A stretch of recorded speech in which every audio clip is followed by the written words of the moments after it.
यह भी है कि पेंगोंग झील पर दोनों सेना आमने सामने है। गलवान के बाद अब तनाव का नया केंद्र बन गया है पेंगोंग लेक।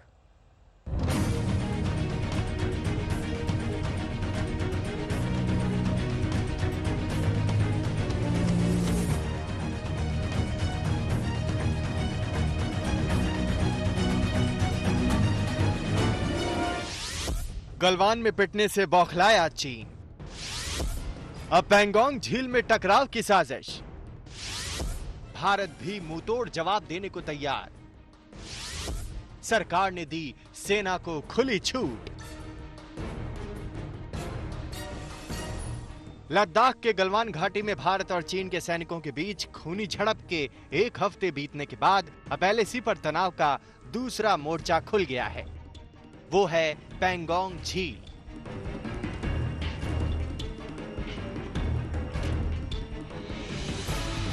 आज तक को सूत्रों से खबर लगी है कि पिछले काफी समय से झगड़े का केंद्र बने पेंगोंग लेक पर करीब 1000 से ज्यादा सैनिक महज कुछ मीटर की दूरी पर आमने सामने हैं।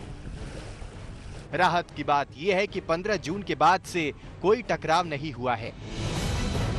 दोनों ही देश ये कोशिश कर रहे हैं कि जैसा गलवान घाटी पे हो गया था कि हमारे 20 और चीन के 43 सिपाही मारे गए, शहीद हुए, ऐसा दोबारा ना हो। तनाव कैसे कम किया जाए, इसमें सूत्रों के मुताबिक भारत चीन से यह कहना चाहता है कि वो पेट्रोल पॉइंट 14 से जैसा पीछे हटा है उसकी सेनाएं और पीछे हटे, पहली बात। दूसरी बात, पेंगोंगसो के इलाके में फिंगर 4 पर चीन ने जबरदस्त डेरा डाल रखा है। वहां पर उसने कई नई पोस्ट बना दी हैं फिंगर 4 और फिंगर 8 के बीच। बताया जाता है कि चीन ने तोपखाने के साथ यहां अपनी मौजूदगी बढ़ाई है। सूत्रों के मुताबिक फिंगर 4 से 8 के बीच चीन ने कई रक्षा ढांचे खड़े कर लिए हैं। चीन की इस गुस्ताखी को यथास्थिति बदलने की साजिश के तौर पर देखा जा रहा है। इस वजह से इलाके में जबरदस्त तनाव है। चीनी सेना पेंगोंग झील के फिंगर 4 पर कैंप कर रही है। पहले ये इलाका भारत के कब्जे में था। फिंगर 4 के पास फिलहाल भारत का कैंप है। हालांकि चीन को सबक सिखाने के लिए भारत भी तैयार है। फिंगर 4 में जितनी तादाद में सैनिक मौजूद हैं, उसी तादाद में उनके सामने भारतीय सैनिक भी हैं।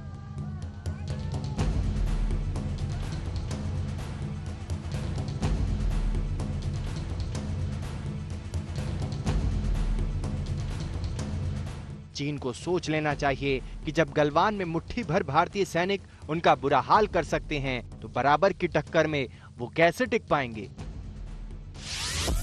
अगर पेंगोंग लेक के सामरिक महत्व को समझना हो तो ये झील 8 फिंगर्स में विभाजित है। परंपरागत रूप से फिंगर 1 से 4 तक भारत का नियंत्रण था, लेकिन फिंगर 4 से 8 के इलाके पर विवाद है। भारत का दावा है कि फिंगर 8 तक उसी का क्षेत्र है, जबकि चीन मानने को तैयार नहीं। इस वजह से यहाँ टकराव होता रहा है। उसमें आप देख सकते हैं, ये है फिंगर 8 का इलाका।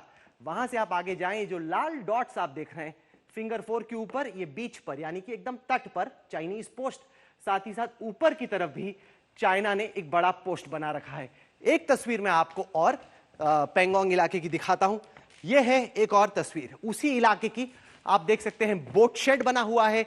चाइनीज आर्मी के कई सारे पोजीशन हैं, जिनका जवाब देने के लिए भारत ने भी अपनी तरफ पर तैयारी की है। तो भारत की तरफ से भी बिल्डअप है, लेकिन इस विवादित जमीन पर इस वक्त चीनी सेना आ गई है और भारत की मांग है, भारत की उम्मीद है कि चाइनीज आर्मी वापस निकलकर इस इलाके से, जहां पर 2017 में भी आपने वो तस्वीरें देखी होंगी, जबरदस्त क्लैश हुआ था बीच पर भारत और चाइनीज आर्मी के बीच में। हमारी ये एक्सपेक्टेशन है, ये उम्मीद है कि चाइनीज आर्मी वापस जाएगी अपने बेस पर, अपने पोस्ट पर। जाहिर है इस बार चीन को बात समझ नहीं आई तो सबक गलवान से भी महंगा पड़ सकता है।